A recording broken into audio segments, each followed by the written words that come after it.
नमस्कार.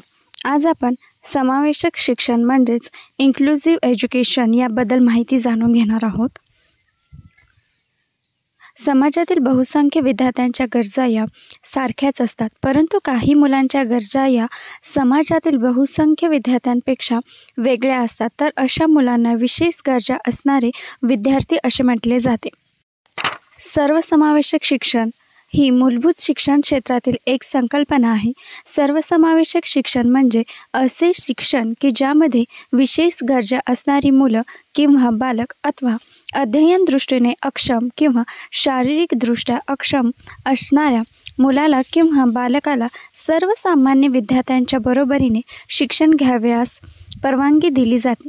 सामाजिक न्याय आणि मानवी हक्क यातून कोणत्याही भेदभावाशिवाय शिक्षण देण्याची उदयाला आलेली कल्पना म्हणजे सर्वसमावेशक शिक्षण होय. कोणत्याही दृष्टिकोनातून अक्षम असणाऱ्या विद्यार्थ्याला किंवा बालकाला देखील शिक्षण घ्यावयाचा अधिकार असतो असे या दृष्टिकोनातून स्पष्ट होते. सर्वसमावेशक शिक्षणाची व्याख्या. ॲलेन यांच्या मते सर्वसमावेशक शिक्षण म्हणजे मानवी बहुविविधतेला दिला गेलेला प्रतिसाद असून या दृष्टिकोनाद्वारे किंवा पैलूद्वारे कोणतीही व्यक्ती किंवा बालक हे शालाबाह्य राहू नये यासाठी प्रयत्न केले जातात. म्हणजेच असेही म्हणता येईल की या शिक्षणाच्या माध्यमातून व्यक्तिभेद धारण करणाऱ्या व्यक्तींना किंवा बालकाला समर्थ बनवण्याचा प्रयत्न केला जातो. सर्वसमावेशक शिक्षणाची गरज. सर्वसमावेशक शिक्षणाची गरज आपल्याला पुढील मुद्द्यांच्या आधारे जाणून घेता येईल. पहिला आहे अपवादात्मक बालकांचा शोध. एकाच वर्गात अनेक प्रकारचे विद्यार्थी असतात. काही विद्यार्थी शरीराने अपंग तर काहींना दृष्टिदोष, काही कर्णबधिर असतात. अशा बालकांचा शोध सर्वसमावेशक शिक्षण पद्धतीमध्ये घेतला जातो. त्यांच्या समस्येवर आधारित त्यांचे वैशिष्ट्य व लक्षणे ठरवून त्यांचा शोध घेतला जातो आणि त्याप्रमाणे त्यांना शिक्षण दिले जाते. दुसरा आहे मुलांच्या गरजांचा शोध. सर्वसमावेशक शिक्षण पद्धतीमुळे बालकांचा शोध घेतला जातो. त्यानंतर बालकांना कोणत्या व कशा प्रकारच्या शिक्षणाची गरज आहे याची चाचणी या शिक्षणातून केली जाते. त्यांच्या गरजांची नोंद ठेवली जाते. हे एक सर्वसमावेशक शिक्षण पद्धतीचे वैशिष्ट्य आहे. तिसरा आहे समस्या निराकरण. अपवादात्मक बालकांच्या ज्या विविध समस्या आहेत त्यावर सर्वसमावेशक शिक्षण पद्धती उपाय सुचवत असते. त्यामुळे त्या बालकांचा सर्वांगीण विकास घडून येण्यास चालना प्राप्त होते. चौथा आहे शैक्षणिक कार्यक्रम. अपवादात्मक मुलांना शाळेतील विविध शैक्षणिक कार्यक्रमात सहभागी करून घेतले जाते. त्याचबरोबर शाळेत अधिकाधिक शालेय पूरक कार्यक्रमांचे आयोजन केले जाते. उदाहरणार्थ संगीत, कला, विविध वाद्यकला अशा प्रकारचे कार्यक्रम आयोजित केले जातात. त्यामुळे बालकांचा विकास होण्यास मदत होते. पाचवा आहे सोयी सुविधा. सर्वसमावेशक शिक्षण पद्धतीमध्ये मुलांना ग्रंथालय, खेळ मैदान यासारख्या सोयीसुविधा दिल्या जातात. त्यांचा शारीरिक व बौद्धिक विकास होण्यास मदत होते. सहावं आहे वैयक्तिक लक्ष. या शिक्षण पद्धतीमध्ये शाळेतील शिक्षक विशेष गरजा असलेल्या बालकांकडे वैयक्तिक लक्ष देतात. त्यामुळे समस्या समजून घेतात. त्यांच्याशी प्रेमाने सहानुभूतीने वागतात. त्यामुळे मुलांचा भावनिक विकास होतो. व्यावसायिक शिक्षण. या शिक्षण पद्धतीमध्ये अपवादात्मक मुलांना स्क्रीन प्रिंटिंग, संगणक प्रशिक्षण, छायाचित्रण, पुस्तकांची बांधणी, रंगकाम, वेतकाम, विणकाम आदी प्रकारचे व्यावसायिक शिक्षण दिले जाते. याचा मुख्य हेतू हा आहे की ते जेव्हा जीवन जगतात तेव्हा त्यांना स्वतःचा उदरनिर्वाह स्वतः करता यावा. आपण जे आत्तापर्यंत अभ्यासले त्यानुसार असे सांगता येईल की सर्वसाधारण शिक्षणापेक्षा सर्वसमावेशक शिक्षणाची संकल्पना मूलभूतदृष्ट्या वेगळी तसेच व्यापक आहे. सर्वसमावेशक शिक्षणाचे स्वरूप. सर्वसमावेशक शिक्षणाचे स्वरूप पुढील प्रमाणे स्पष्ट करता येईल. पहिला आहे शिक्षकांचा विद्यार्थ्यांकडे बघण्याचा दृष्टिकोन. सर्वसमावेशक शिक्षण ही मोठ्या प्रमाणावर ती शिक्षकांच्या विद्यार्थ्यांप्रती असणारा जो दृष्टिकोन आहे व विशेष गरजांकडे बघण्याचा जो दृष्टिकोन आहे त्याच्यावरती अवलंबून आहे. आत्तापर्यंतच्या विविध निर्णयांमधून असे दिसून आले आहे की शिक्षकांचा विशेष गरजाकडे किंवा विशेष गरजा धारण करण्याचा विद्यार्थ्यांकडे बघण्याचा जो दृष्टिकोन आहे तो सर्वसमावेशक शाळेच्या निर्मितीत महत्त्वाचा राहिलेला आहे. मुख्य प्रवाहातील शिक्षकांनी या प्रकारच्या शिक्षणाकडे दुर्लक्ष केले किंवा या मुलांना शिकवण्याची जी भूमिका आहे त्या भूमिकेला जर मान्यता दिली नाही तर या प्रकारचे शिक्षण यशस्वी होणे ही केवळ अशक्यप्राय गोष्ट आहे. दुसरं आहे संसाधनांच्या गुणवत्तेचा स्तर वृद्धिंगत करणे. मुख्य शिक्षण प्रवाहामध्ये जर विशेष गरजा असणाऱ्या बालकांना सामावून घ्यायचे असेल तर शिक्षकांनी संसाधनांच्या गुणवत्तेचा स्तर वृद्धिंगत करणे ही बाब अनिवार्य स्वरूपाची ठरते. सर्वसामान्य मुलांपेक्षा या विशेष गरजा असणाऱ्या बालकांना नक्की कोणत्या स्वरूपाच्या गरजा आहेत, त्याच्यात नेमके कोणते भेद आहेत हे लक्षात घेऊन त्या स्वरूपाची संसाधने त्यांना उपलब्ध करून देणे गरजेचे आहे. तिसरं आहे बाह्य आधारभूत सेवा. विशेष गरजा असणाऱ्या बालकांसाठी आणि सर्वसमावेशक शाळेसाठी शिक्षणाधारित अन्य बाह्य मूलभूत सेवांचा लाभ घेऊ शकतात, जसे की शाळा सल्ला केंद्र किंवा विशेष गरजांशी संबंधित तज्ज्ञ डॉक्टरांच्या भेटी, मार्गदर्शनपर व्याख्याने इत्यादी स्वरूपाच्या सेवांचा ते लाभ घेऊ शकतात. थोडक्यात असे म्हणता येईल की सर्वसमावेशक शिक्षणात समाविष्ट असणारे जे प्रश्न किंवा समस्या आहेत, या समस्या किंवा हे प्रश्न मूलभूत शालेय संरचनेशी संबंध असतात. यामध्ये बाह्य विशेष शैक्षणिक सेवा आणि अंतर्गत शालेय संरचना यांचा त्यामध्ये समावेश होत असतो. चौथा आहे सर्वसमावेशक अध्यापनाचे प्रारूप. अनेक वर्गखोल्यांमध्ये सर्वसमावेशक शिक्षणाची व्यवस्थित अंमलबजावणी केली जाते. अनेक महाविद्यालये आणि विद्यापीठे यांच्यामध्ये सर्वसमावेशक अध्यापनाची प्रारूपे तयार करण्यावरती प्रामुख्याने भर दिला जात आहे.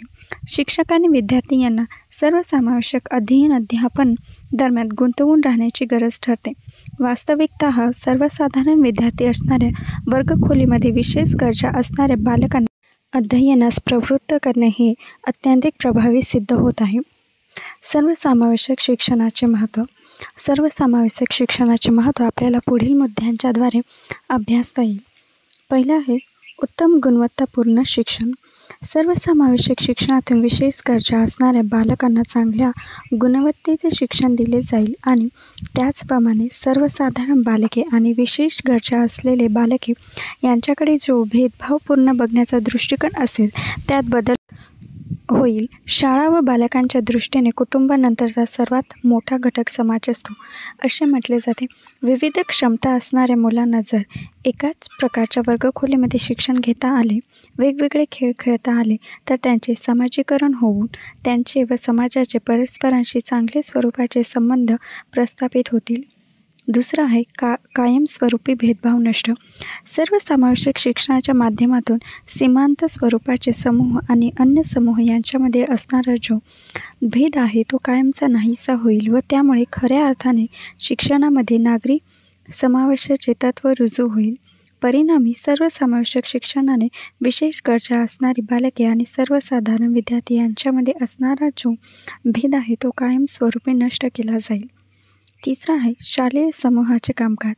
सर्वसमावेशक शिक्षणाच्या माध्यमातून विशेष गरजा असणाऱ्या बालकांच्या अध्ययन निष्पत्ती चांगल्या स्वरूपाच्या व्हाव्यात म्हणून सर्वसमावेशक शाळांमध्ये आधारभूत साधनांची, अध्ययन योग्य परिस्थितीची आणि साधनांची उपलब्धता करून दिली जाते. शहरशालेय उपक्रम, समवयस्क समूह यामध्ये संपूर्ण सर्वसमावेशक शाळा या समूहाच्या किंवा समुदायाच्या सदृश असल्याचे दिसून येते. चौथा आहे संपादकीय कौशल्य.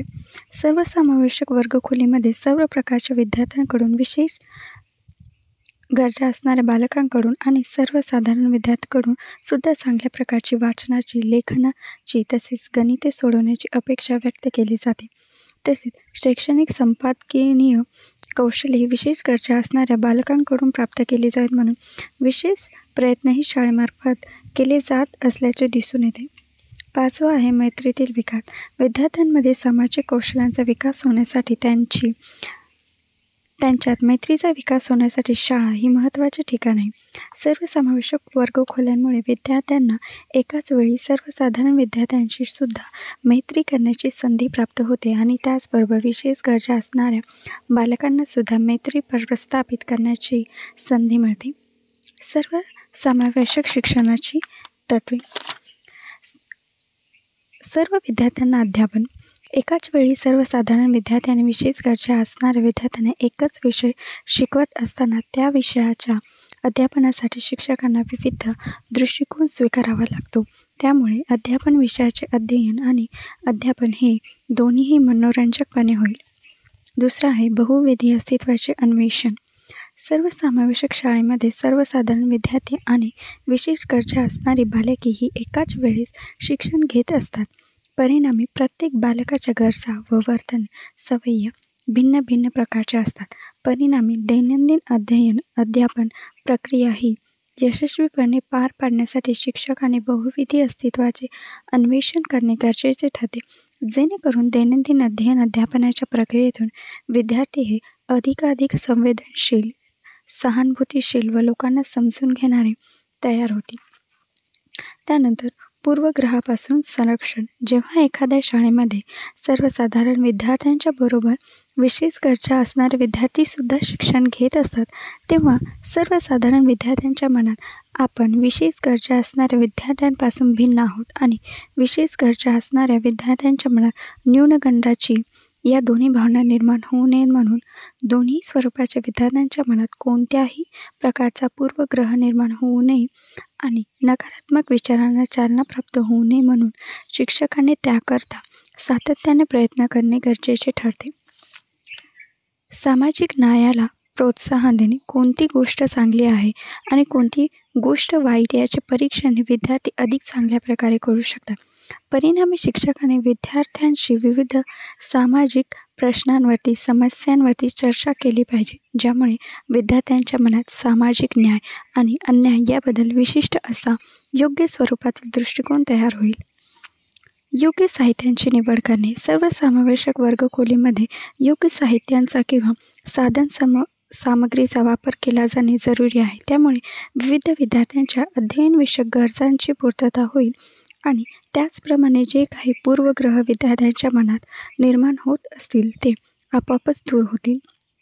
6 आहे सांस्कृतिक आणि धर्म याविषयी अध्ययन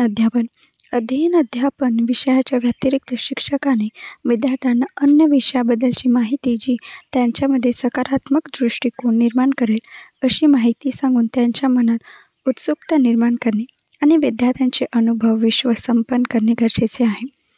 त्याचबरोबर वर्गातील समवयस्क समूहात असणाऱ्या वेगवेगळ्या विद्यार्थ्यांची संस्कृती शिकून घेण्याची संधी निर्माण करणे गरजेचे ठरते. पाठाचे योग्य स्वीकारीकरण आणि एकात्मीकरण. शिक्षकांनी अभ्यासक्रमातील एखाद्या पाठाचे स्वीकारीकरण करणे आणि त्याचे एकात्मीकरण करणे याबाबत लवचिकता दाखवावी. बऱ्याचदा एखाद्या घटकाचे अध्यापन कोणत्याही प्रकारचे नियोजन न करता आणि कोणत्याही प्रकारचे लेखन न करता अत्यंत प्रभावी अशा स्वरूपाचे होऊ शकते. भारतातील सर्वसमावेशक शिक्षणातील समस्या. भारतातील सर्वसमावेशक शिक्षणाचा स्वीकार करणे आणि त्याची योग्य अंमलबजावणी करणे ही भारत सरकारची जबाबदारी आहे. पण तरीही सर्वसमावेशक शिक्षणाच्या दृष्टिकोनातून आजही शासकीय पातळीवर धोरणात्मक व अंमलबजावणीच्या दृष्टिकोनातून उदासीनता असल्याचे दिसून येते. या देशामध्ये सर्वसमावेशक शिक्षणाची अंमलबजावणी करण्यामध्ये अनेक प्रत्यक्ष आणि अप्रत्यक्ष स्वरूपाचे अडथळे निर्माण होत असल्याचे दिसून येते. अनेक शिक्षण तज्ज्ञांच्या मते भारतामध्ये सर्वसमावेशक शिक्षणाची अंमलबजावणी करताना येणाऱ्या समस्या पुढीलप्रमाणे स्पष्ट करता येतील. अध्यापकाची कौशल्य. सर्वसमावेशक शिक्षणाची किंवा वर्गखोल्यांची अंमलबजावणी व्हावी या हेतूने शिक्षकांकडे आवश्यक असणारी जी कौशल्य आहेत त्या कौशल्यामध्ये अजूनही काही कौशल्यांचा विकास होणे गरजेचे आहे.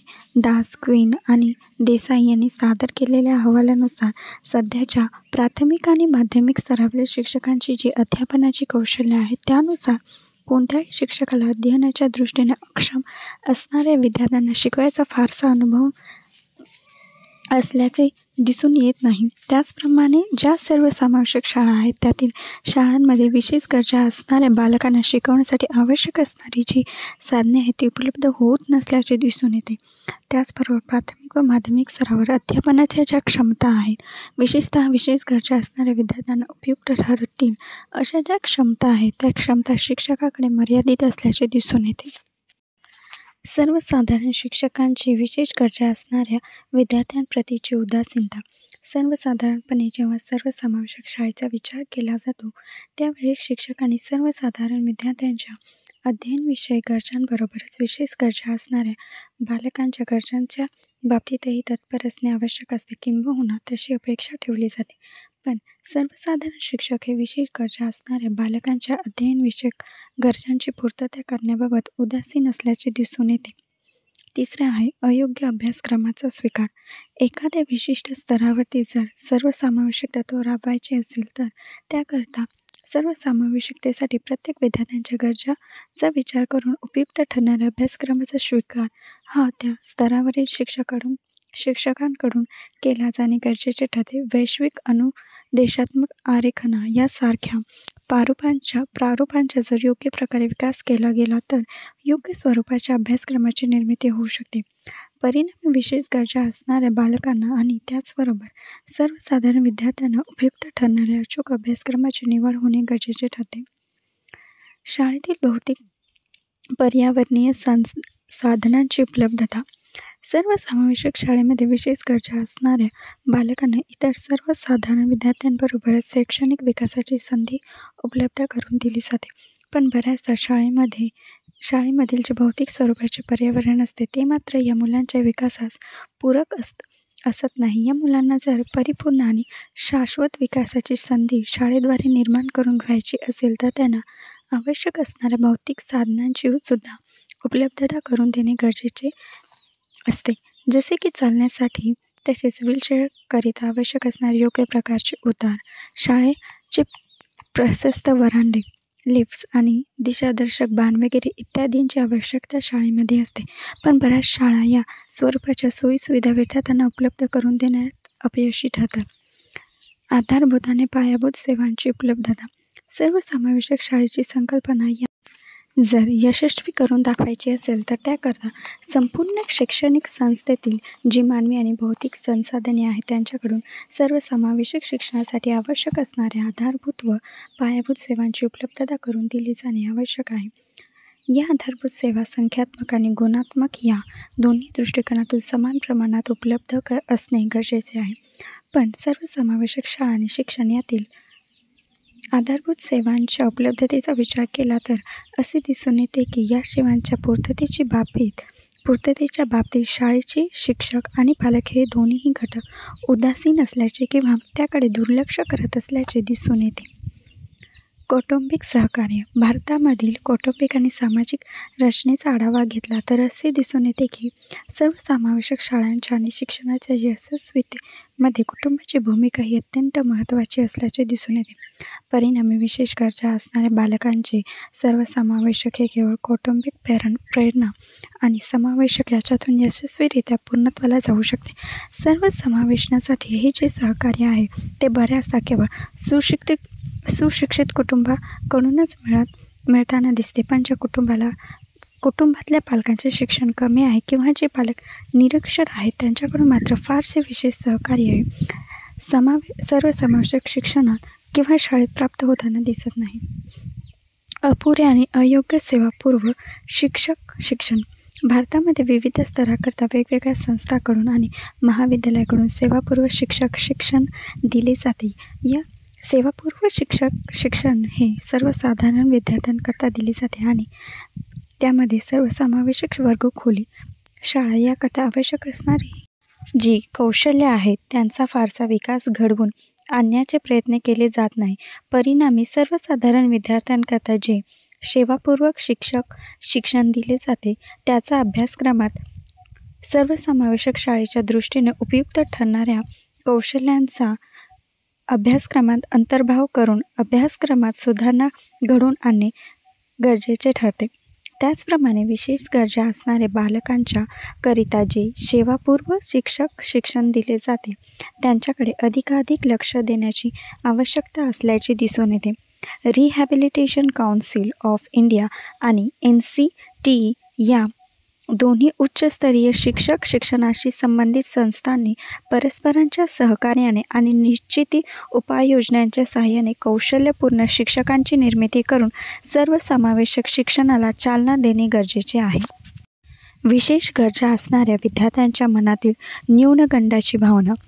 सर्वसमावेशक शाळेमध्ये सर्वसाधारण विद्यार्थी व अक्षमता धारण करणारे विद्यार्थी यांना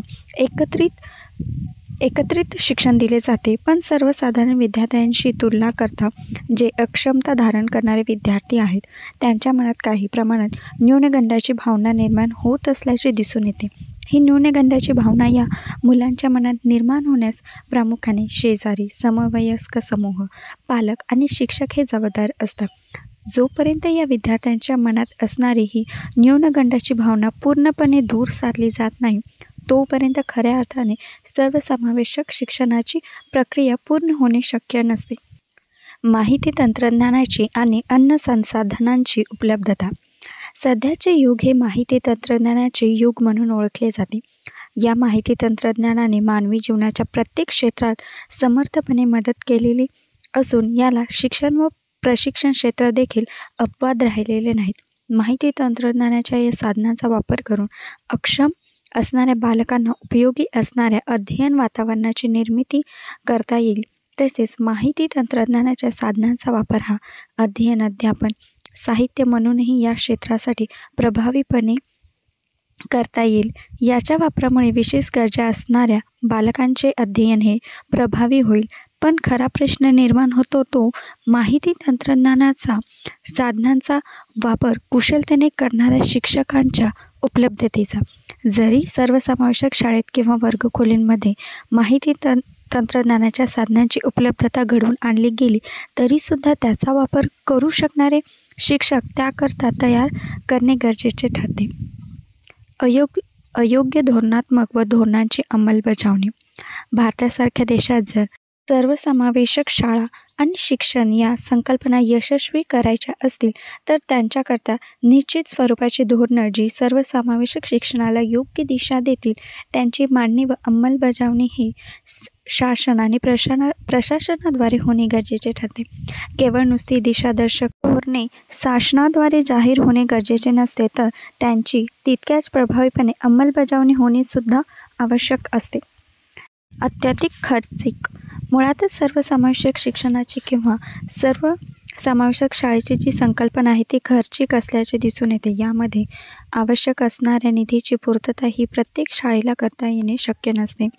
थोडक्यात असे म्हणता येईल की सर्वसमावेशक शाळेमध्ये किंवा त्याची अंमलबजावणी करता येणाऱ्या समस्यांवरती जर समाज, कुटुंब, शाळा आणि शासन पातळीवरती निश्चित स्वरूपाची उपाययोजना केल्या तर ही संकल्पना भारतामध्ये यशस्वीपणे राबवण्यात येणे फारसे अशक्य आहे असे म्हणता येणार नाही.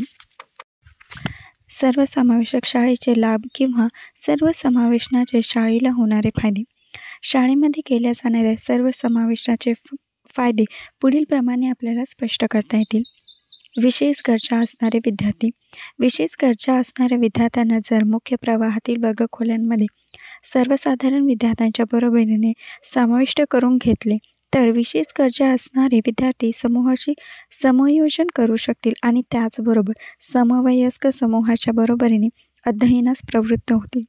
सर्वसाधारण विकास असणाऱ्या विद्यार्थ्यांच्या बरोबरीने राहिल्यामुळे या विद्यार्थ्यांमध्ये सामाजिक आणि संप्रेषण कौशल्यांचा विकास होईल. समावेशनाचे प्रारूप हे विशेष गरजा असणाऱ्या विद्यार्थ्यांना त्यांच्या शालेय जीवनानंतर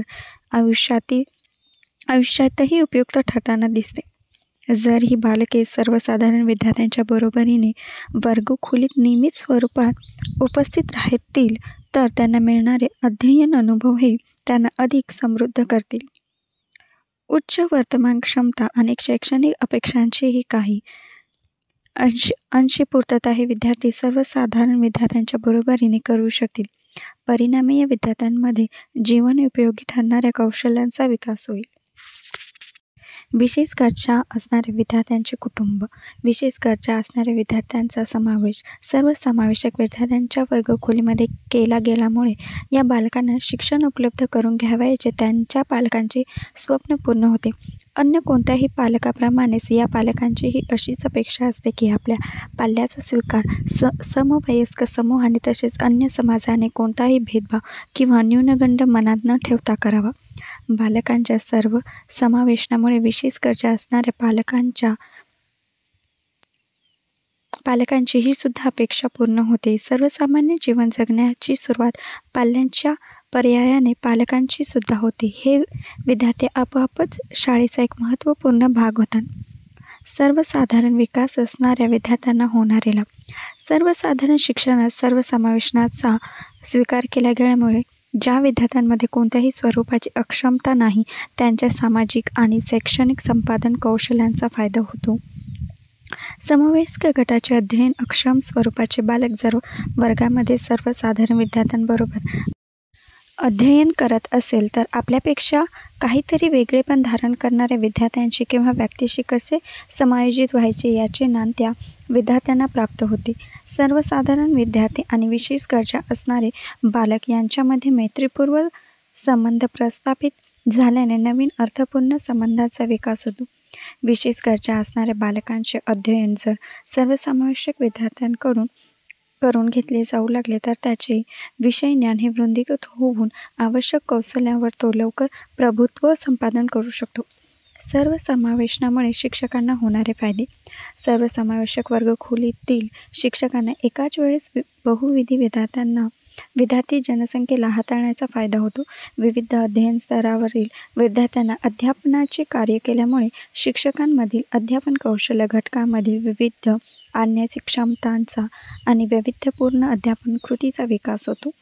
सहकारी शिक्षकांच्या मदतीने दैनंदिन अध्यापनाचे व्यवहार करण्याच्या सवयीमुळे शिक्षकांमधील साहचर्य वृत्तीचा म्हणजे सहकारी क्षमतेचा देखील विकास होतो.